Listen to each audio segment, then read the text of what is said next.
రాజకీయ మోసం అంటే ఎట్లా ఉంటుందో తెలుసా? రాజకీయ నాయకులు మోసం చేస్తే ప్రజలు ఏ విధంగా దగా పడతారో తెలుసా? రాజకీయ మోసానికి చిహ్నం తెలుసా? రాజకీయ పార్టీలు ఆడుతున్న డ్రామాలో వందల కుటుంబాలు చెల్లాచెదరైన సంఘటన చూస్తారా? ఇదిగో చూడండి. నిజాం షుగర్ ఫ్యాక్టరీ 500 మంది కార్మికులు, 2000 మంది రైతుల పొట్టగొట్టిన దైన్య పరిస్థితి. 1980 ఉమ్మడి ఆంధ్రప్రదేశ్.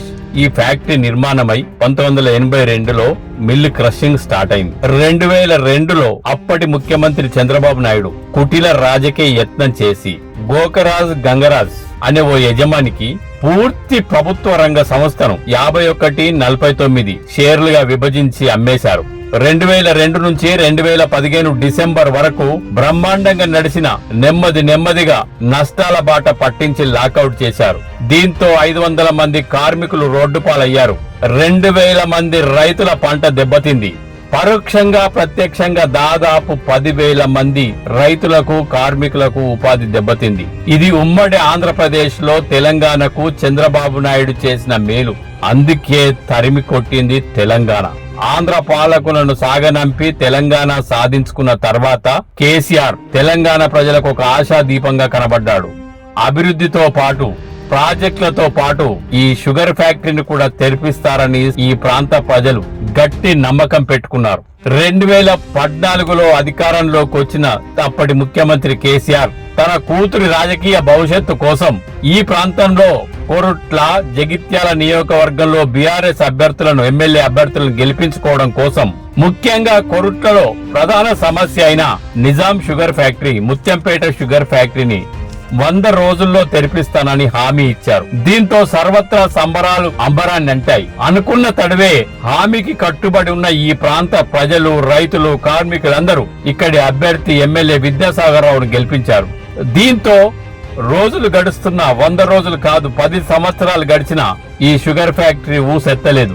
ఒకసారి అసెంబ్లీలో చర్చకు వస్తే ఈ ప్రాంత సీనియర్ నేత, జగిత్యాల సీనియర్ నేత తాటిపర్తి జీవన్ రెడ్డిని ప్రాతినిధ్యం, మధ్యవర్తిత్వం వహించాలని చెప్పేసి కోరడంతో కథ మళ్లీ మొదటికొచ్చింది. ఎందుకు 1,00,000 కోట్లు పెట్టి ప్రాజెక్టులు కట్టారు, లిఫ్ట్ ఇరిగేషన్లు పెట్టారు. ఇక్కడున్న రైతులకు, కార్మికులకు ఉపాధి కోసం ఈ ఫ్యాక్టరీని తెరిపించలేకపోయారు. కోట్ల రూపాయల దుబారా చేశారు.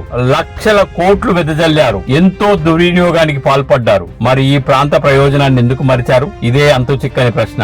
ఎందుకు? ఇది పెద్ద ఖర్చైన విషయమే కాదు. 10 సంవత్సరాలు తెలంగాణను పరిపాలించిన కేసీఆర్ 2019లో మళ్లీ ఎన్నికల ప్రచారంలో హామీ ఇవ్వలేక ముఖం చాటేయడంతో ఇదే స్థానంలో కాంగ్రెస్ హామీ ఇచ్చింది.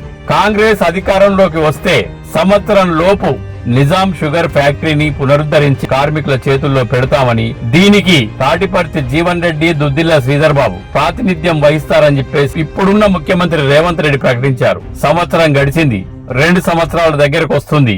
ఇప్పటి వరకు ఈ ముత్యంపేట షుగర్ ఫ్యాక్టరీ ఊసెత్తడం లేదు. సంవత్సరాల దగ్గరికి వస్తుంది, 10 సంవత్సరాల దగ్గరికి వస్తుంది. 10-11 ఏళ్ళ నుంచి కూడా ఇంతవరకు కూడా ఏ ఏరియాస్ కూడా ఇచ్చిన పాపన పోలేదు, మందరించిన పాపన పోలేదు. కాబట్టి అన్ని ప్రభుత్వాలు అధికారంలాగా రాకముందు బీఆర్ఎస్ కావచ్చు, ఈ కాంగ్రెస్ కావచ్చు, ప్రతి నాయకుడు కూడా తెరిపిస్తాం, ముత్యంపేట షుగర్ ఫ్యాక్టరీని తెరిపిస్తామని హామీలు ఇచ్చిన వాళ్లే కానీ మరి ఆ రకమైనటువంటి కార్యాచరణ ఇంతవరకు ఆ చిత్తశుద్ధి నాయకుల మాటల్లో తప్ప చేతలలో వినబడతలేదు. దురదృష్ట కారణంగా ఈ ప్రాంతం నుంచి ప్రాతినిధ్యం వహించాల్సిన ఓ సీనియర్ నేత తాటిపర్తి జీవన్ రెడ్డి ఎంపీగా, ఎమ్మెల్యేగా ఓడిపోయారు. దీంతో అసెంబ్లీలో ముత్యంపేట షుగర్ ఫ్యాక్టరీ అంశం తెరపైకి తేవడానికి నాయకులే లేరు. దీంతో మళ్లీ ఈ అంశం మరుగున పడింది. ఇప్పుడున్న నిజాం షుగర్ ఫ్యాక్టరీ పూర్తి శిథిలావస్థకు చేరింది. కోట్ల విలువైన యంత్రాలు పూర్తిగా తుప్పు పట్టిపోయాయి, షెడ్లు కూలిపోయాయి. ఏది ₹1 పనికి రాకుండా అయిపోయింది. ఇప్పుడు ఫ్యాక్టరీ నిర్మాణం అంటే నూతనంగా నిర్మించడమే అవుతుంది, కొత్త ఫ్యాక్టరీ నిర్మించడమే అవుతుంది. ఇలాంటి దుస్థితిలో ఇంకా ఆశలు పెట్టుకున్నారు కాంగ్రెస్ గవర్నమెంట్. ముఖ్యమంత్రి రేవంత్ రెడ్డి ఈ ఫ్యాక్టరీని పునరుద్ధరిస్తారు, ఇచ్చిన హామీని నిలబెట్టుకుంటారనే ఆశతో చెప్తున్నారు. వారికి తెలియదు ఇప్పుడున్న రాష్ట్ర ఆర్థిక పరిస్థితి పెన్షన్ ఇవ్వలేని పరిస్థితిలో ఉన్నదని.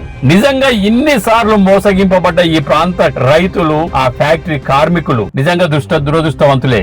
రాజకీయ నాయకుల మోసానికి గురై బంగారు తెలంగాణలో ఒక శాపంగా మిగిలిన ఈ ఫ్యాక్టరీని చూస్తే ఎవరికైనా కడుపు తరుక్కుపోతుంది. దాదాపు 300 కుటుంబాలు అన్నమో రామచంద్ర అని చెప్పేసి చెల్లా చెదరైన దౌర్భాగ్యం ఇది. వందలాది మంది చెరుకు రైతులు చూసి చూసి విసిగి వేసారిపోయి పంట మార్పిడి చేసుకొని మొక్కజొన్న వరి పండించుకుంటున్న దైన్యం ఇది. ఎంతో మందికి అన్నం పెట్టిన ఈ ఫ్యాక్టరీని మూత వేసిన పాపం ఈ రాజకీయ నాయకులను పట్టి పీడిస్తుంది. ఈ కార్మికుల గోస తప్పకుండా తగులుతుంది.